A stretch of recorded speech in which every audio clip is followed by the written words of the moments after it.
me on the Shakti Fellowship program.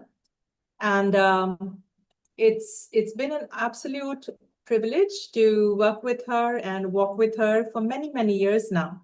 So welcome, Andrea. Some opening remarks maybe from you. What brings you to today's session? Why did you accept this invitation? First of all, who resists an invitation from you, Nilima?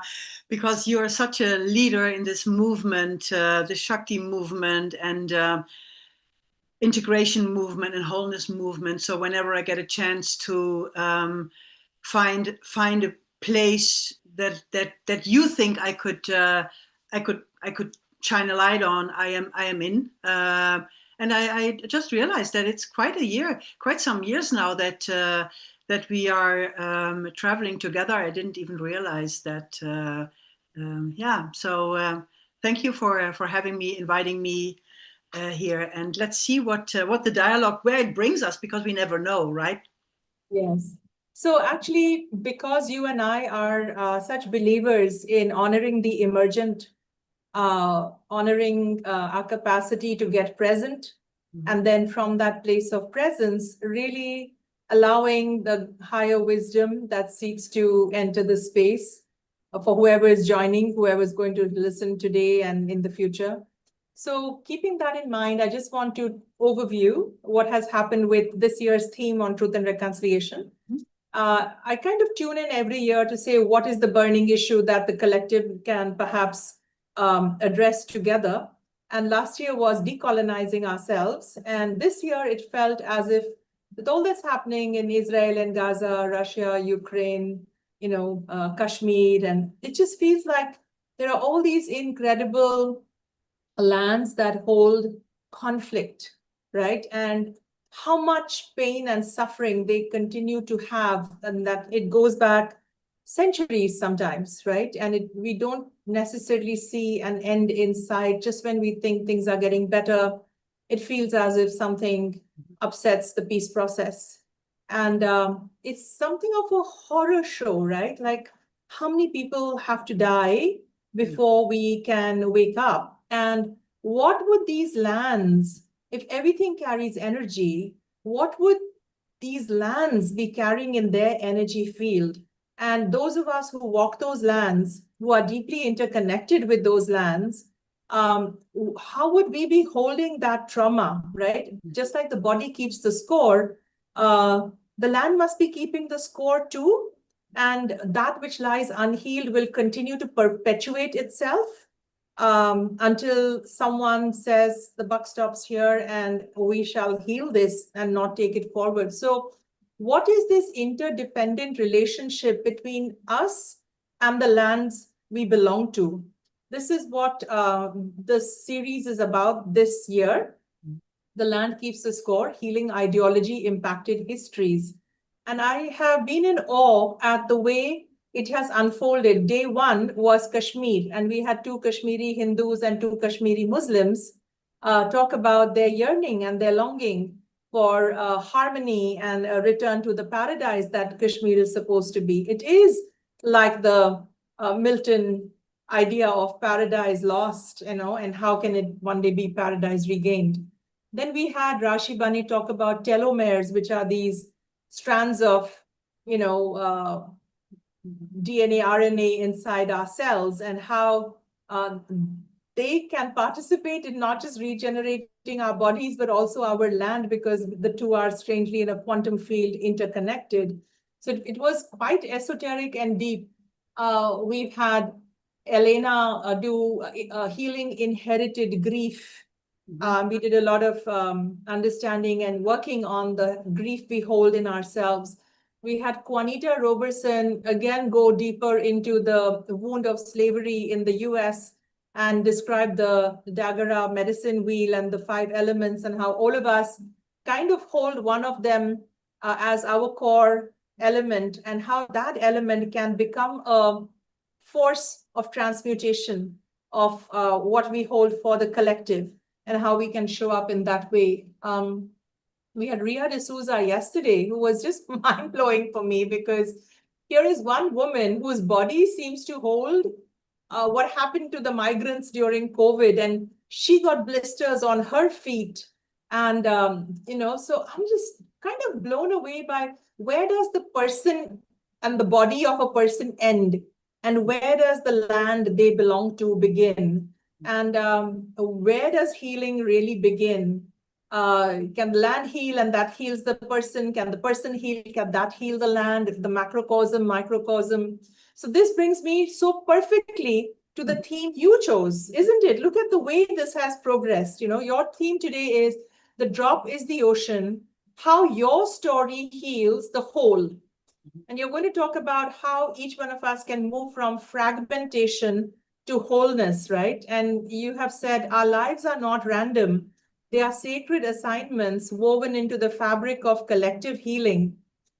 And in this session, we hope to be transformative because it will explore how understanding our fractal assignment can shift us from being victims of what happened to empowered leaders and authentic truth tellers, right? Right. So with that, over to you, Andrea. Thank you, first of all, for holding this invitation for the last 2-3 months. And I know you have already processed a lot in your psyche, in your body. And what you bring us today is a kind of a ripened fruit, I think, of this theme. So over to you. Yeah. First of all, when you asked me for this theme, I thought, but there are so many people who have their land and history and ancestry front and center to their path.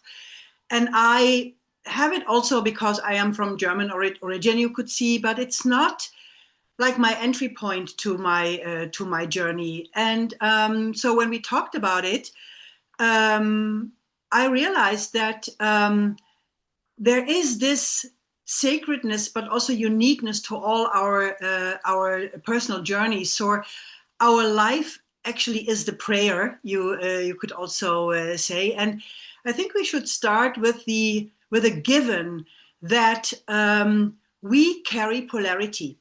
So being part of being part of the healing also means that we carry our own polarity. And so also when then I relate to my own land, it also carries its own polarity.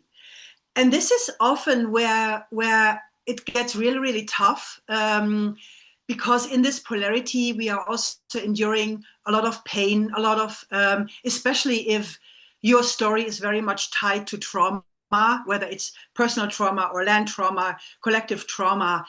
It takes something to rise above the trauma. And therefore, I have felt, and this is actually my work for many years now, that once we get it, that our life actually is the epic story, is what movies are made of, and we get it. What is the fractal? What is the piece? What is where that comes with polarity that we hold, that is our own?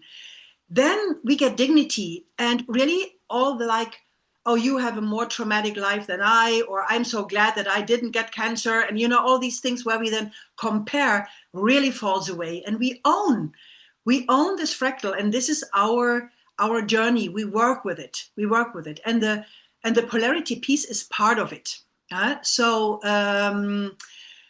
when yesterday you were, I was there when we had our talk with Reha, and she is an empath. And she carries actually what I now call like the ecological journey. And I know a lot of empaths now who really sense when there's a volcano going off, or who sense the pain of the earth or the collective pain of something. And they get physically involved there.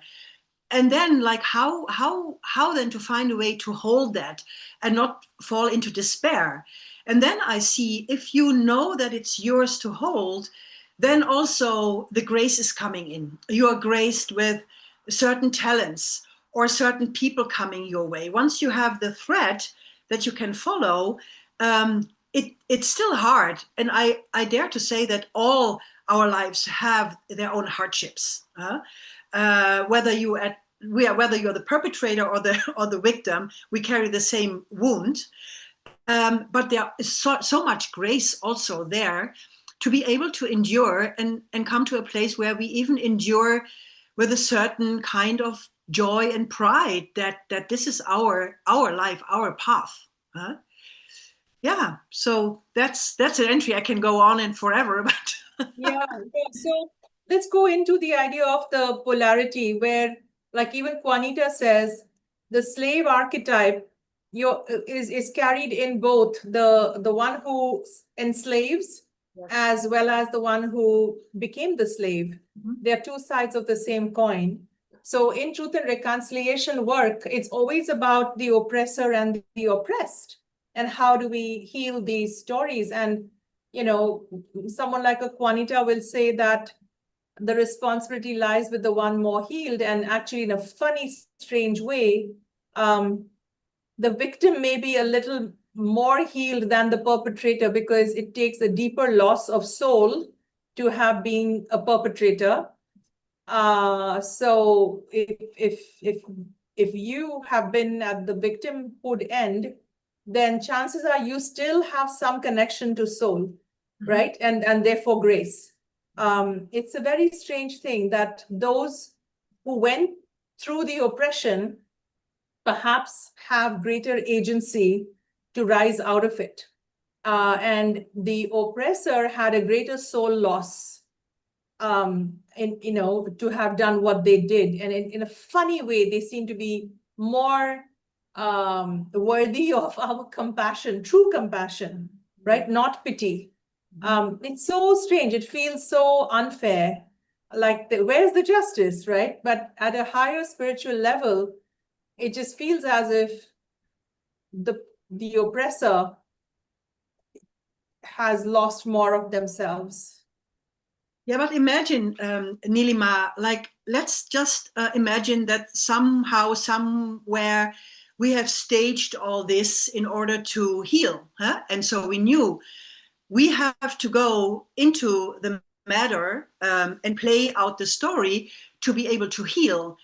And just imagine that you could audition for the victim or the perpetrator. Yeah, which one? And you know that being the perpetrator, you know that you have to lose more of your soul than being the victim. Huh? For which one would you vouch? Huh? And so whatever it is, both sides have their own challenges and the road to cover. But I would say that once I always call it the +1 level. So we are in the polarity. We have our stories. We have also the stories of compassion and all that. And maybe still a little bit of comparison is there. Once you get into the bigger truth, the higher truth, you are at the +1 level. All of a sudden, things can look completely different, like the other way around. Like, wow, who's the courageous one here? Just as an inspiration that we don't know the whole story. So, but we can get really, really intimate with our own story, and our own story, also our own fractal that we hold, where the polarity is there, something that we deeply, deeply, deeply care about, and we are deeply, deeply, deeply afraid that we would lose or not living up to it. That's our material here. And so the more intimate you get with it, the more also you see your own shadow side, the things that you try to avoid, or you're kind of proud that you're not. Huh? There can be a side kind of pride that at least I am not the perpetrator. I am the victim. And I know that might make you laugh because you don't know the story, but when I was growing up in Germany, and I was fortunate enough to be born in 1960. So when I went into our history books, it was really well done. So it was like really a truth and reconciliation from our past history. but secretly, I was very happy that my father and my grandfather, that they were kind of at the right side of the equation, you know.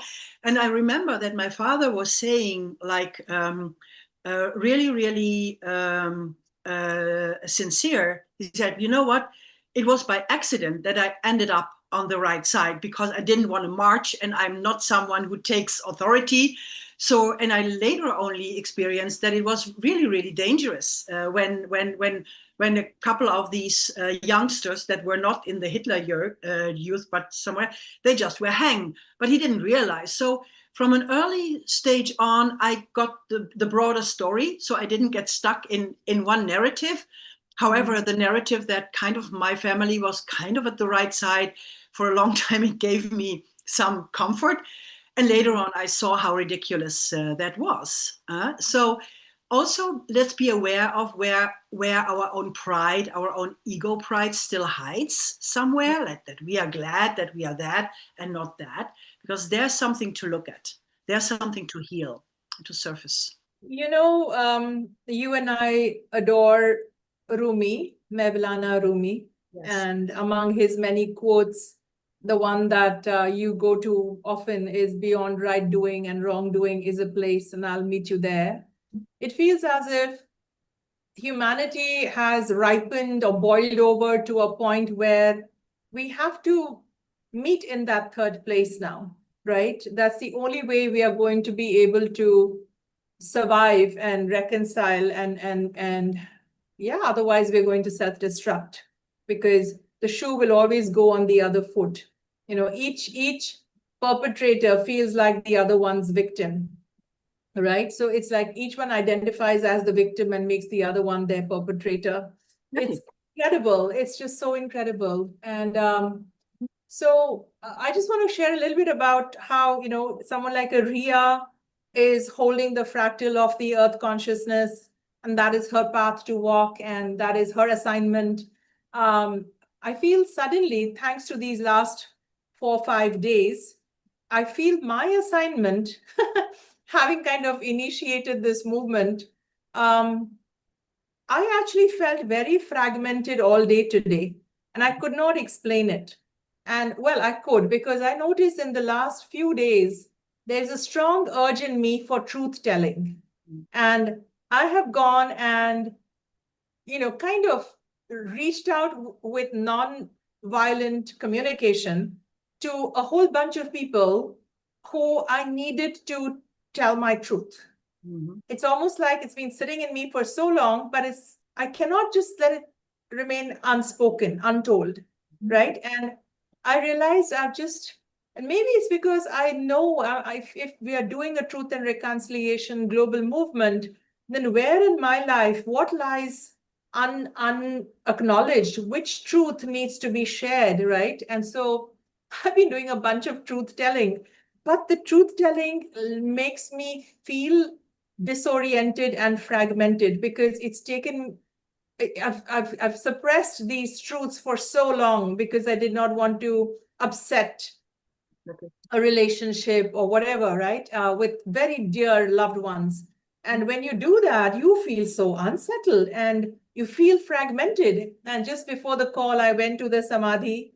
I live in Pondicherry, where Mother and Sri Aurobindo are. And I just sat there and I asked for my wholeness to return and, you know, from fragmentation to wholeness. And only when I felt sufficiently, you know, ready did I show up for this call today. So just like Ria is holding her fractal, I'm curious how you would describe the fractal I'm holding. just as an example for our listeners. Exactly. Yeah, you are actually holding the fractal for the life force. Like, so that because when we are stuck in polarity, actually the life force stops, evolution stops. We get into this tennis match where this loop that seems without any door, and both sides are suffering, and so it becomes really hollow and dead. So you are the one who shows and weaves how we can get fluid again, how we can get juicy again, how we can get creative again, and stuff. And at the same time, what scares you is when it's getting dry, when we are in this tennis match of power over. So what we do then in this polarity, our own polarity within the fractal, we try to survive. So you try to not upset the apple cart too much.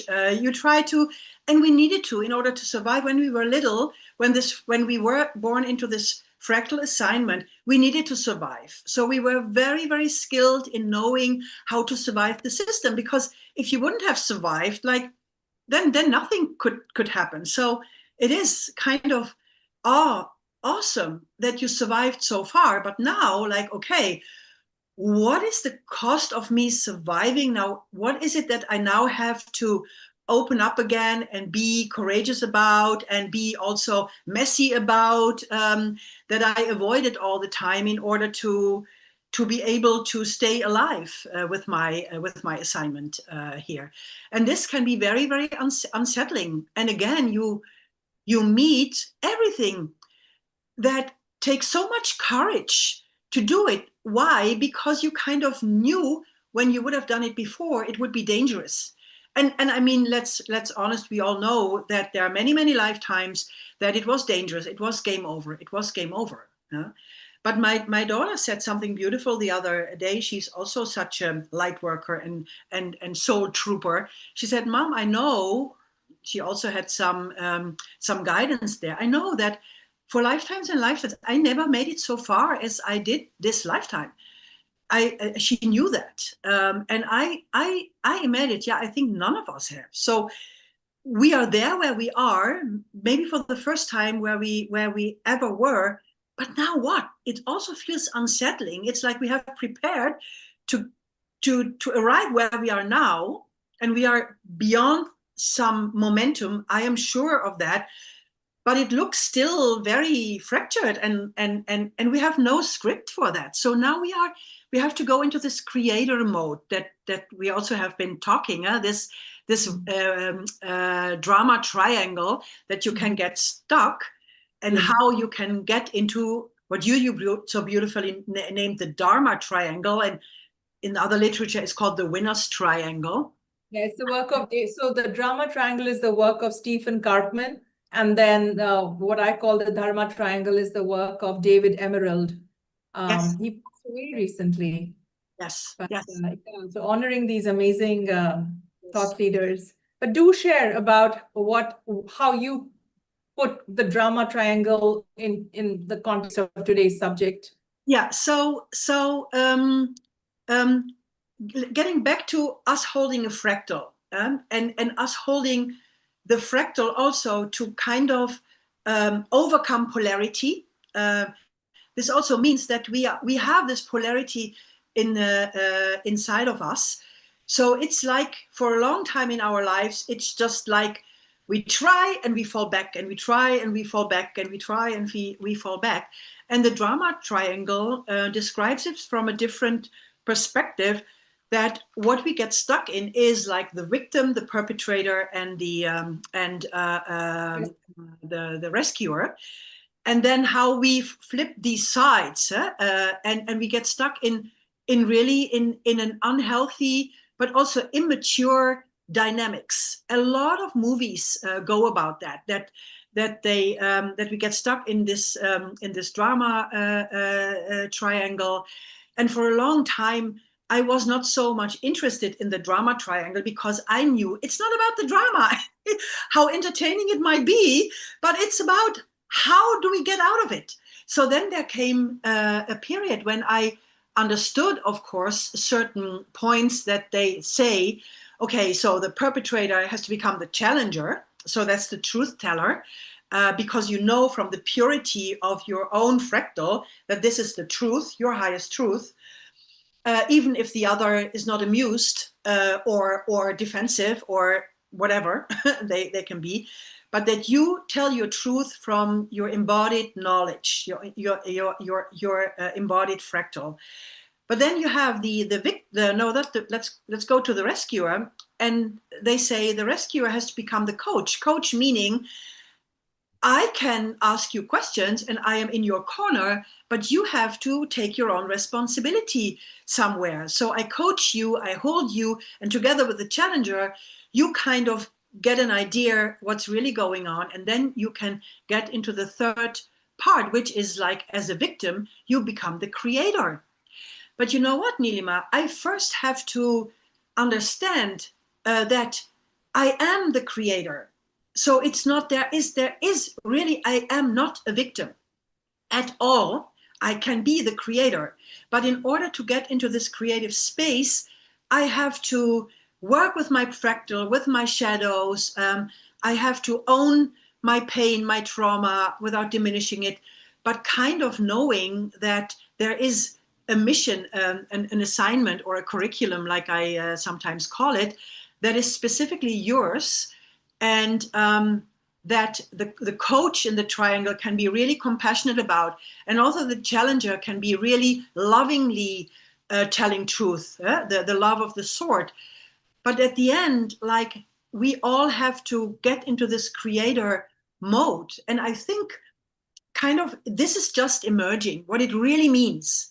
And especially around COVID, and also lately with everything that's going on, I have seen the best people going back into polarity. And that really broke my heart. Like, oh, and I understand why it's difficult to hold up. Where are we drawing the line when we are seeing it? And then you think that you have to speak up for something, but you become the rescuer instead of that you become the creator, be on your fractal, follow, speaking your truth from this fractal and not from a moral high ground or too much pain or morality. And this is really, really difficult. And I have a lot of compassion when we fall off the wagon. But we need people who are able to hold this line even when it really gets tough. Yeah. I have really been kind of, how would you say that, maybe even disappointed or kind of amazed that how many people all of a sudden were in a certain corner. They left their lane because they couldn't endure what was happening in the world. Yeah. But here's the beautiful thing, Nilima, also, your own lane comes from embodied leadership. So, for instance, with Juanita, her own lane, she knows what she's talking about when she talks about the medicine wheel. I cannot talk about this medicine wheel from embodied knowledge. I only can be inspired and use some things for my own path here. So it's the person of knowledge, how in shamanism we say it, coming from a place of truth, that you have lived your truth, this wisdom, and then everybody is silent and listens to you, huh? But there is no whatsoever self-righteousness in it anymore. It's just, you know what you're talking about. And imagine that you know what you're talking about from the Indian perspective, let's see, and I know what I'm talking about from my journey, and how beautiful that we enrich each other. And then we come to this Rumi place beyond right and wrong, because you have gathered your wisdom and you can enrich my worldview with what you have gone through. And I can enrich your worldview with what I have been going through, and not as a only like, oh, I've healed from trauma. No, but I had an assignment that I now can offer to the world, like, this is what came out of my assignment here. And let's now gather the wisdom together. And what does it mean for creating, to go then from there into the creator role? Because if we don't do that, we will only create repetition there. And it will never get us towards this beyond of right and wrong place. So I would invite us all to listen to each other's story, because no one knows your story. You might think that you know because there's something that you can relate, but at the end you are not. No one knows what it means to walk in Ria's shoes and with blisters just out of the blue. No one knows it, and it's an amazing story. Yeah. And we all have that. So yeah, these amazing stories that we can take others on a journey into our reality to really know what it means to walk in your shoes. Huh? And that is what Iris also did. She took us into what it means to walk in her shoes. Yeah, and we do not know what it means to walk in someone else's shoes. Like we don't have the people from Gaza here how to walk in their shoes. Huh? And I honor the people, and there are many, many initiatives who are able to foster dialogues, to foster conversations where I am coming from my truth, listening to yours, and that we then kind of understand each other in such a deep way and maybe find a way to come into action or not. Because I know also from a shamanic perspective, reconciliation in the soul to soul meeting already opens a portal that this is possible, what wasn't possible before. Mm-hmm. This idea of, you know, always stick to your lane. You know, what happened to you is not an accident, it's an assignment. And, you know, discover the curriculum it holds for you, and then be in integrity and fidelity with your curriculum, which is uniquely yours to learn and work out. So stick to your lane.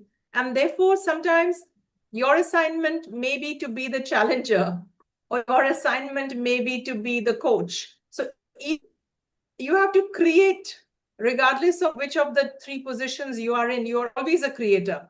So if you discover that your role is to be the challenger, then create as the best possible challenger you are meant to be. Yeah. Right? That would living the dharma of the challenger as a creator. There's one piece that cannot miss, and this is consciousness. So we have to wake up to a degree that we are conscious, and then there comes the next piece where we can witness the witness. Huh? So we have to be awake, because we cannot help it that some pieces shake us to the core, some images that shake us to the core. We cannot prevent or escape that. However, then when we stay long enough in this piece from consciousness, from being present, then I can also respond to whatever is there from consciousness. Huh? And there are, of course, a lot of people that they have not the level of consciousness that is needed to facilitate these dialogues. However, they can be participants in the dialogue, huh? So that their consciousness also can become broader. And two things are important. First, that I get the space to really talk to you about what it means to be me, what it means to have been growing up with my ancestors or whatever it is. So really to be in this place of, it's more than empathy. It's really like you journey with them. And then at the same time, okay, also make the space to now invite you to really journey with me there. So it's not only being listened to, it's also claiming your spot in what you want to be listened to by the world. Yeah. So find a way. And so we need also facilitation skills and really conscious people who can hold the tension when the self-righteousness, or I'm worse off than you, or I want to be acknowledged for my wound. You can be acknowledged for your pain, but you have to take responsibility for your wound. So we're going very deep now, Andrea, and the heroine's journey work, right? Which is that descent into our own darkness, our fears, our do you want to speak to the hero journey and the heroine journey in this context? Yes, I will. And I will also name 2 other journeys, because you were the first who opened my my vision to that there are more journeys. So I remember the moment as if it was yesterday, that we were sitting in San Diego in the circle.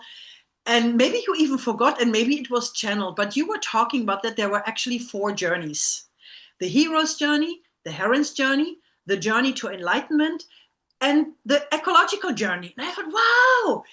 So then all of us have these journeys available, and we have all different entry points. And I could actually see where I was, where I kind of have wrapped up a certain journey, and where I was just starting a certain journey. And they all have their direction, they all have their purpose or goal, and they all have their pitfalls. So if you want me to go more into that, I can. However, the heroine's journey is the journey where you go inward, where the hero's journey is the journey where you go forward, and finding meaning in overcoming adversities, and finding the self-realization piece. That is also very, very important. But the heroine's journey is actually a journey into healing, and it awakens to inner wholeness. And this is so important, because the inner wholeness of the heroine's journey also, how would you say that, involves our integration between the masculine and the feminine. And what I sometimes see is that we are so busy with the feminine journey that we forget that it's about reconciling the feminine and the masculine inside of us. Yeah. And it's so amazing that the journey is ignited, so initiated by betrayal. And we are still suffering so much, and there's so much still that wants to be seen. Can the others go on mute, please? Yes. Juliet, hi. So there's so much pain that we hold on to, this betrayal part, that we want to be seen for the betrayal. So it's again the perpetrator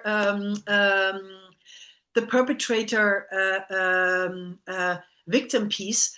But I want to tell you a secret, and it might sound really out there here, but in one of my deep shamanistic journeys that I have been immersed myself for the last years, I actually got the message that yes, it's the betrayal of the feminine that ignites the heroine's journey. But that was the only way that the heroine's journey could have been put into motion. And the women there, the goddesses and the priestesses and the whole female wisdom body came like, yeah, it was our idea. And I thought, what? Who am I going to tell that it was our idea? And the feminine actually convinced the masculine that was not amused at all to be the one to betray, but it had gotten so much out of whack. So now we have to get it all back. But we needed to go into the heroine's journey.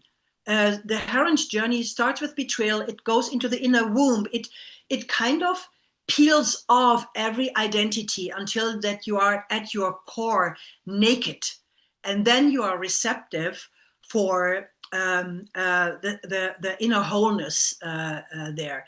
And this is your journey, actually. Yeah, this is you're the archetype for the heroine's journey in my view. Yeah. Yes. I'm laughing because recently I was on a very special day, important day that you know of. I was walking past the temple. It's just a street temple on the street I live, and the doors were open. And normally the goddess is fully dressed up, with jewelry and beautiful ornaments, clothes, and so on. And she was completely stripped bare because on that special day, the priest comes to bathe her and anoint her and dress her up again. But for that brief moment, that exact moment, I was standing in front of her, seeing, it's called darshan, you know, it's like the goddess saying to me, this is the raw truth, the naked truth. And you are being stripped down to the naked truth. And that's me, right? You know, so it's as if she was saying, I'm right here with you. So yeah, for you to say this, I had not shared this story with you, but it's beautiful how you have intuited it. So Exactly. yeah. Exactly. Yeah. Yeah. And here comes another beautiful thing. Like I say, our lives is our prayer. And whether you are immersed in really sincere Indian yogic path, like you are, or in any other path, or just that your life is the path and you take it really sacred. It's the same kind of principles that are tripping us off and showing ourselves. So when I came to that truth that was revealed to me, like it was our idea, and we did our best to convince the male to be the betrayer here.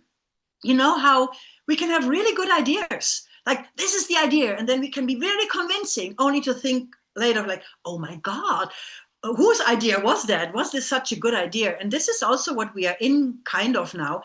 But you know what? Eventually, the universe, the whole creation is always geared to wholeness. So whatever a cost is from this idea, it will find its way back. And with a lot of anecdotes and with a lot of like wisdom and with a lot of things that in our new creation we will not go there. Yeah. So and like Juanita said, like cost is not detriment. That was a very good reminder also for me. Huh?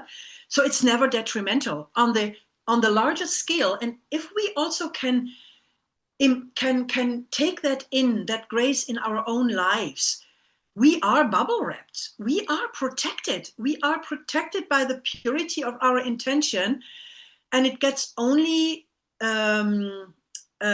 dangerous when we kind of go and get lost in one of the polarities, or we doubt that we are on the right path there. And that's again why we need each other, because you cannot demand from yourself to never fall off the path, but we can help each other to remember, to help you remember, oh, this is your path and this is part of it, without disturbing your path, or only being the challenger and the coach, and then being your own creator and helping you create. And then slowly but surely we will arrive in this world. But it's pretty fresh. It's pretty emerging still, emergent. You mentioned the ecological journey, and it kind of connects to the land keeps the score, right? So do you want to speak a little bit about that as Yes, exactly. well? So, you know, I know your fractal seems to carry that, isn't it?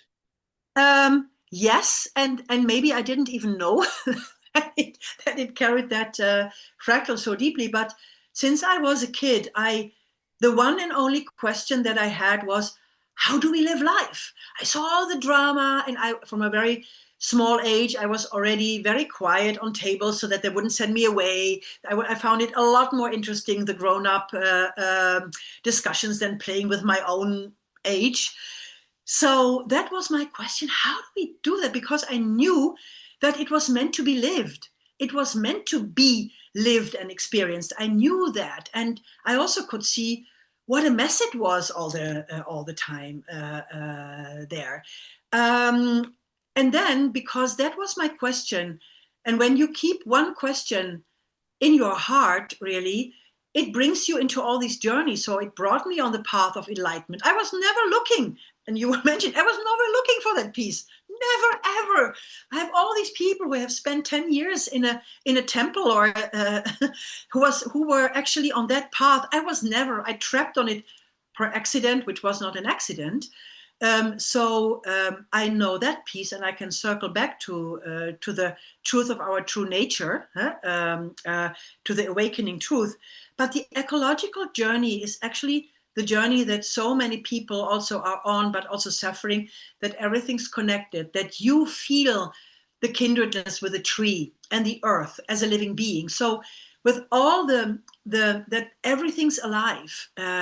However, and then like finding a way to living together with the whole, which is indeed the fractal that I'm holding without knowing it really. But the thing is, the shadow side of it is, and this is especially also when you are an empath, where you know, oh, this is part of me, but you can get an activist burnout, and you can really feel responsible for everything that's happening. So you cannot make one decision which shoes to buy, because you know you can see the whole journey that these shoes have been traveling, and whether it's right or wrong. And this is true for all these journeys. When you're only on one journey, you get stuck in this dimensional.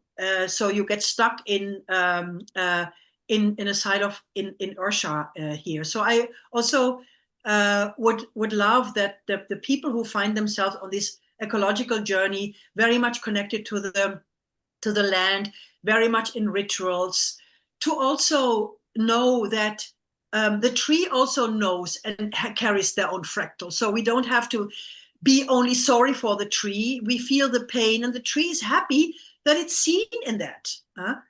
I had this experience with crocodiles, that a crocodile was very, very happy that I saw what it really was, but it told me at the same time, don't try to pet me in this 3D world, because I will bite you.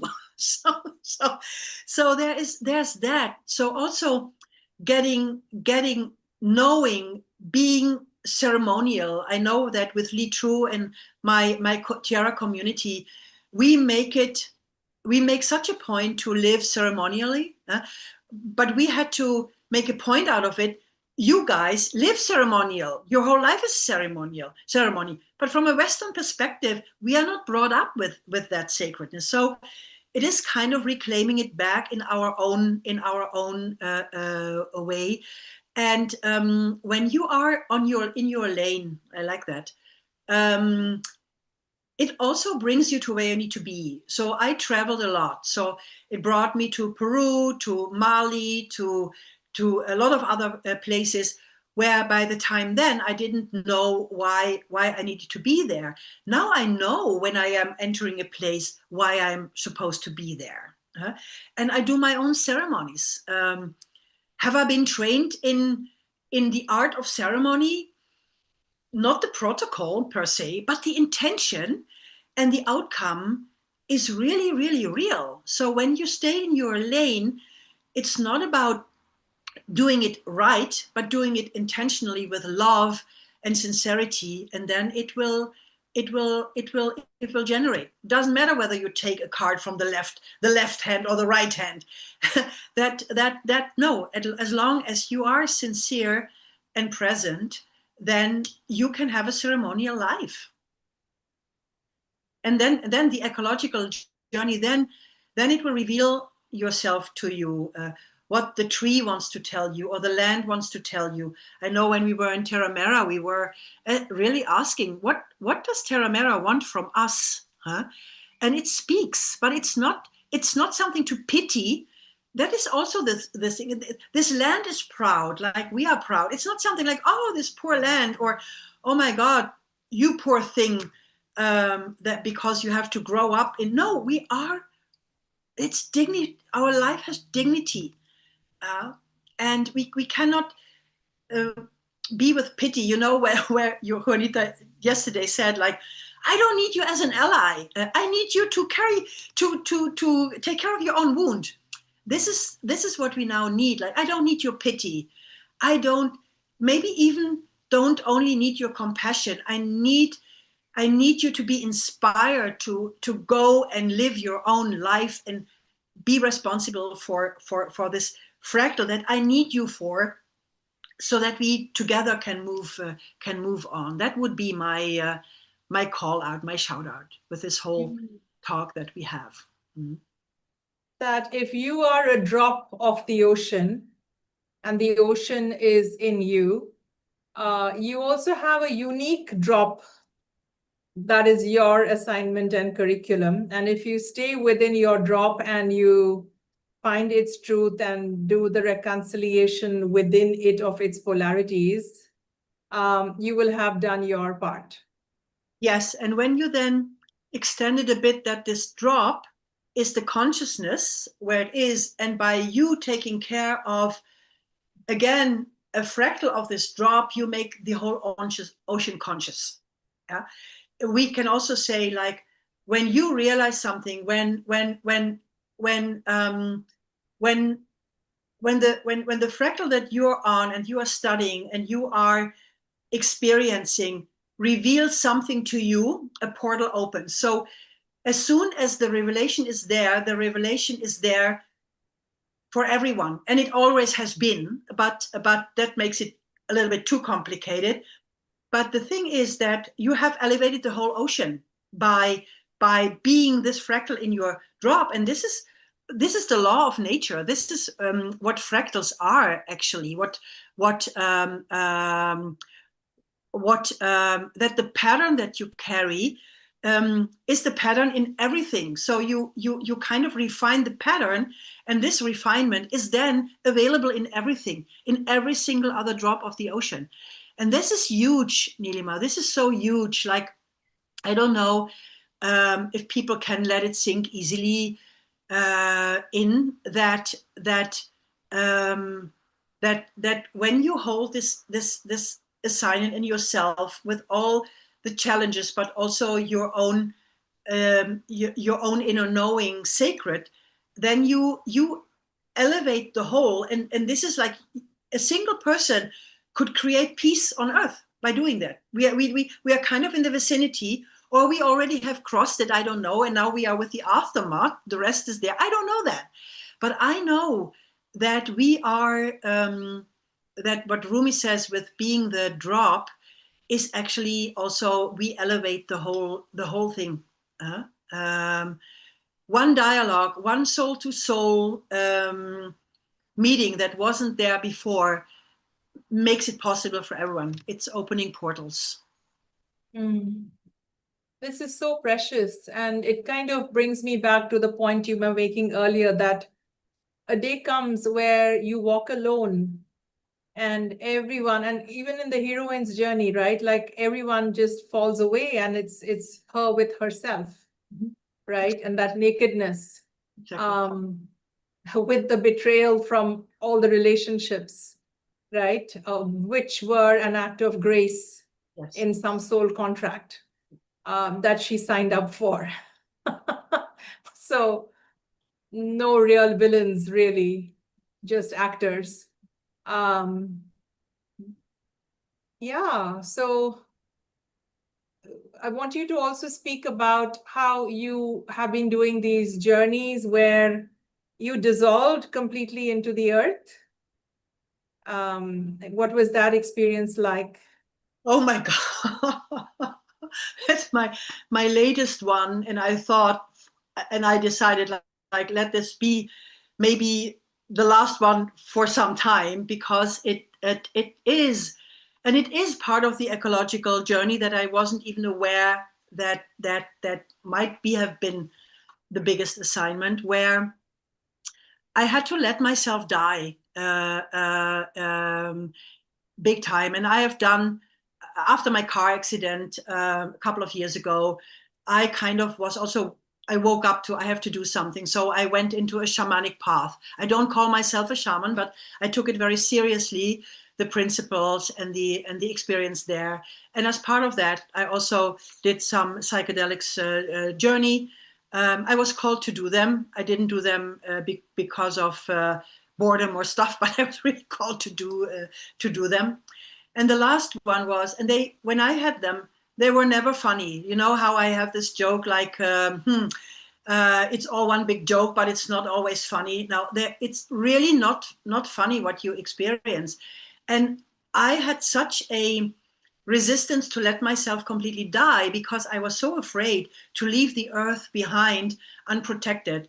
So I was very close to the mother and the grandmother archetype, actually. Like, our children have to be safe. Our children have to be safe. So I will not go away here without knowing that this time they are safe, because we had to come back all the time because they weren't safe. There was something was not completely solved, and the destruction and the pain and the trauma was just re-emerging again. So it was extremely difficult, and it was there inside of the journey. All my Tiara women were there. All my community were there in spirit, and they told me, you can let go, because if you wouldn't be here now, you made it, but now it's like you have to let go. And the letting go would mean like to let myself be composted. So it's not dying into and then flying to higher realms, but really being the earth itself, meaning that the light that we carry from the ecological journey, like knowing that we are living together as a whole ecosystem, that every single piece of this ecosystem now would have access to the knowing that it's part of the whole, which was not there before. So it is as if the mother has been like disintegrating completely in the most in the tiniest of fractals, and it's still going on, so that now this love and care is planted in every literally every single living thing. So also in every person. And what was very amazing in this journey was that my little grandsons were there, where one was born and the other one wasn't born yet. And we made a whole journey out of it, a whole like what it would be, a preparation for Earth, and that you can always remember the light in yourself, the light and the love in yourself, in the middle of being in the matter. And that was a sacred agreement that we had, that when you are in it, you can then shout like, okay, I need, now what? Like you can ask for help and it will be there immediately because it's inside of you. So the wisdom and everything that we have lived and every wisdom that we have gathered, now I had to let myself die and trust that it was enough and go.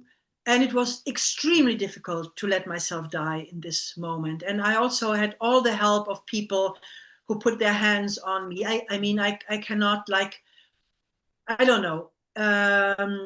It might have been the single most difficult thing for me to do and let go, knowing that everything will be all right.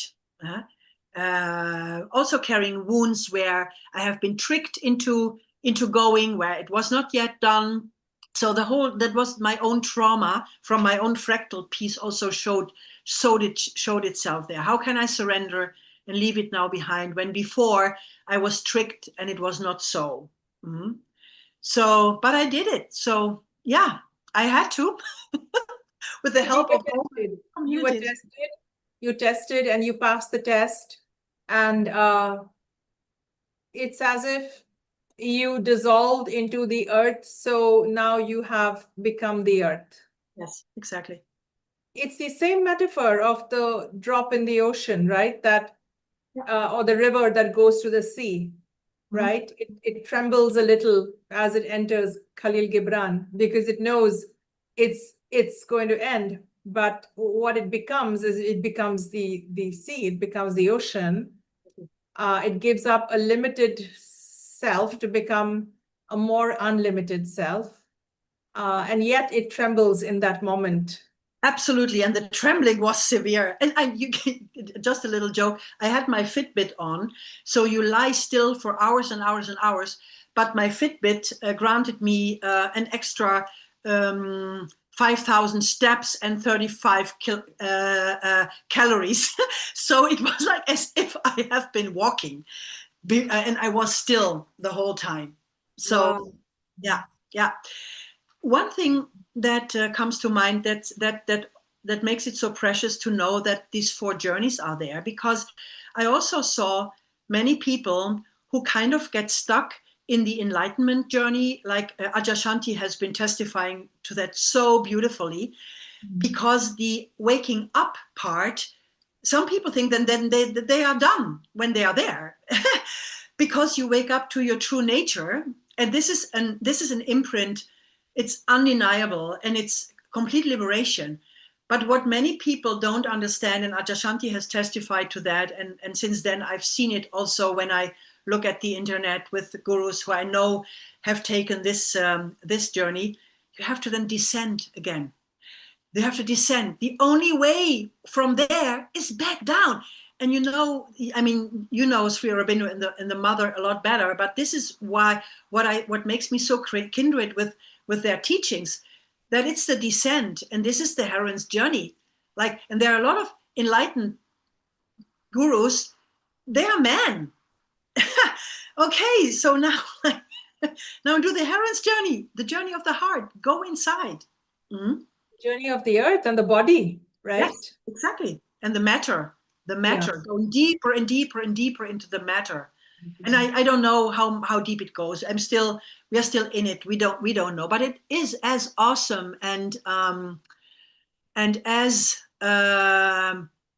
mind-blowing and interesting and adventurous as every other journey. Like, it's also the never-ending story of going deeper and deeper, like the never-ending story, what it means to live from the true nature. But it's all of that.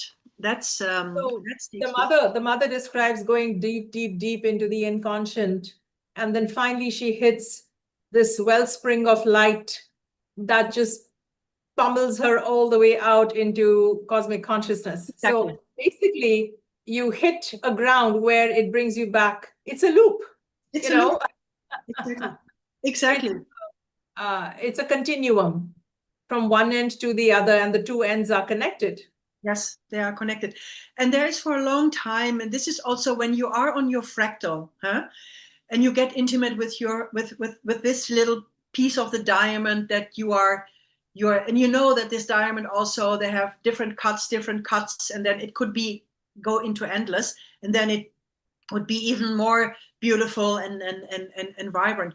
But when you are there, everything talks to you. So whether the music that you love, or the films the movies that you love, or the stories that you love, but also the things that you find hard to endure, that's then the flip side of it. It's all information about where you are and what you are. And so when we follow that thread and we take it seriously, it brings us like from adventure into adventure into adventure. And we then also find this universal truths at a certain moment. And we find people who have found this little piece of truth. But we are also the ones who find a little more of this piece of truth so that someone else can find it. It's all that. This is I love it. We are a little past the hour, and I know there's no hard and fast time limit for us if we are in the flow and something important needs to be shared. I'm going to read out a quote that came to me, which is again connected to this drop and ocean theme. If our listeners have any questions, meanwhile, they want to raise their hands go ahead and do that while I read out this quote. It's the famous quote by William Blake, right? He says, "To see a world in a grain of sand and a heaven in a wild flower, hold infinity in the palm of your hand and eternity in an hour." Can you repeat it, maybe? Sure. To see a world in a grain of sand and a heaven in a wild flower, hold infinity in the palm of your hand and eternity in an hour. Yeah, that's fractal. That's what I mean. And it's like it resonates, and then living it and experiencing it, you find all kinds of treasures, but it's not yours to keep. It's just It's yours to experience. it's to experience, but it's not yours to keep or hold on to. It's like then also like experience it and being taken into the next movement of infinity. Otherwise, we would disturb infinity. So also our romantic idea, like once we find it and we in the living long and happy forever. This is such a joke, yeah.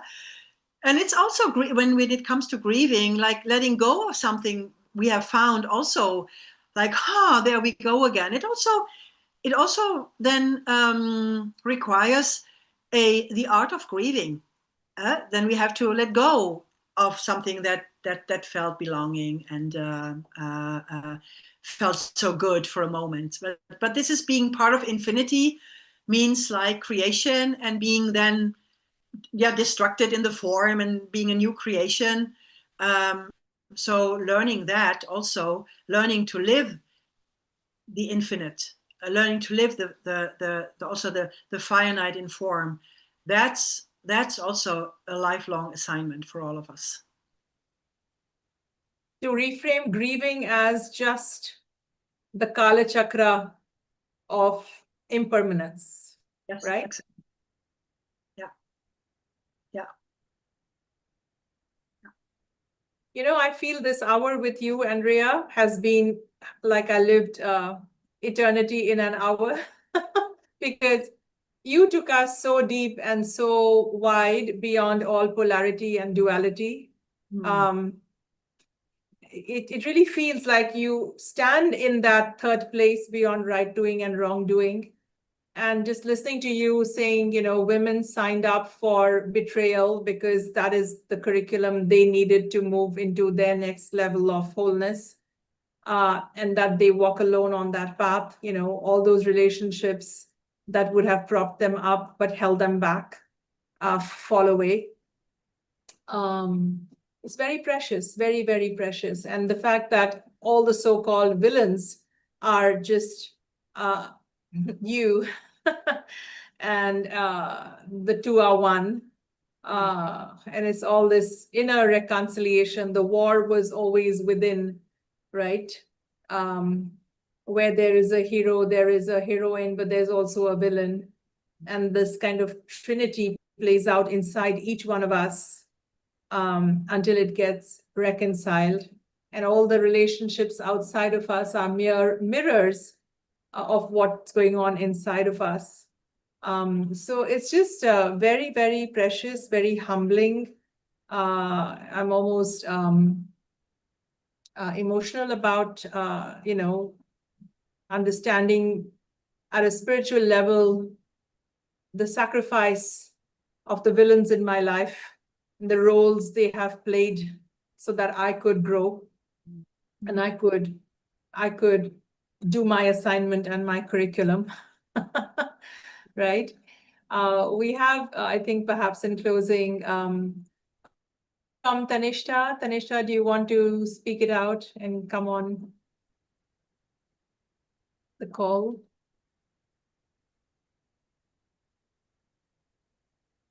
Yeah, so I just wanted to thank both of you. I really, really loved the conversation. There were many things which were new to me and they touched me deeply, especially the concept of, moving from the drama triangle, which is victim, perpetrator, and rescuer, and from that moving towards coach, truth teller, and creator.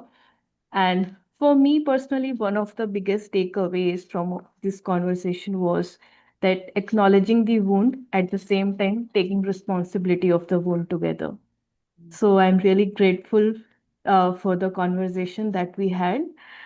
Thank you so much. You're welcome. Thank you. Thanks, Tanishta. Francisca, would love to hear your voice.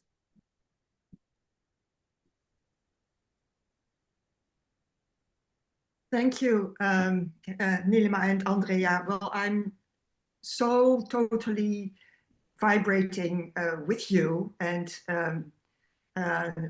on my own lane, but very parallel with you. And I'm so excited that you're having this conversation in a very inspiring and flowing way. So I just added to the chat, I really hope that this conversation will be shared very broadly and widely. So I will be happy to contribute to that for sure. I am also happy that maybe the depth of the conversation is so profound. I'm happy that the new science is offering more and more proof for what may feel like, oh, well, this is too airy or too vague, is really, really incredibly real. So, and maybe that's part of my fractal to help point out how it works to come into harmony for people with people. So yeah, thank you. I really appreciate your conversation. Thanks so much, Francisca. Thank you. As I'm listening to you, I'm reminded, back in 2020, when we started Truth and Reconciliation, this was the hope, that even if a few of us gather in Zoom rooms around the world, and we intentionally and sincerely do the work of holding and healing our little piece of the whole, that somehow that will heal the whole. And we have just done this with no real support, no budget. We just do this year after year. And these profound conversations are happening like today's. And we trust that we are part of some grander scheme, right? If you say the body is a self-healing system, then this creation and evolution and Earth is also a self-healing system. And we are all maybe part of the immune system of this greater whole. And we are getting activated and coming online and doing our little piece and firing this neuron or T cells or whatever the immune system cells are. We are cells in that immune system of creation and evolution, and it takes a few to impact the many. Yeah. So with that, Andrea, any last comments just to sum or just some voice of lightheartedness here, like when I said like that the same thing when we have an idea and we go for it and then we think, whose idea was that? That wasn't such a good idea. It is really the same thing. There's so much also joke energy, funny energy, but at the end it is like that we gather the wisdom, so we are becoming wiser creators. So we will not perpetuate the suffering and the gruel that we are seeing now. The new takes into account all the wisdom that we are gathering through that. That's a given. So we become really a good idea, but we will test it in like, okay, so let's put our wisdom in there for the next round, for the next simulation that we are in. So we are not doing it for nothing. It's not only our own experiences, it is the wisdom gathering that we have through our experiences. And the Akash knows, the source knows. Yeah. Also, one of the things that I put in the Shakti Leadership book is a day will come where we can make the journey consciously. Yes. You don't have to go through crisis and trauma. Exactly. Yes. And that will come from these learnings that will get embedded in the collective wisdom. Mm-hmm. Exactly. So that we can journey. That'll be so nice. We go for it. We know. Yes. Okay. So on that note, thank you so much, Andrea. Such a pleasure. Deep bow to your wisdom, to your work on behalf of the whole. Thank you for sticking to your lane and doing your assignment and your curriculum with such pizzazz and brilliance and commitment and integrity. On behalf of the whole, I thank you. Thank you. I see you and I thank you. With that, good evening, good day, and good night, everybody. Bye. Bye-bye now.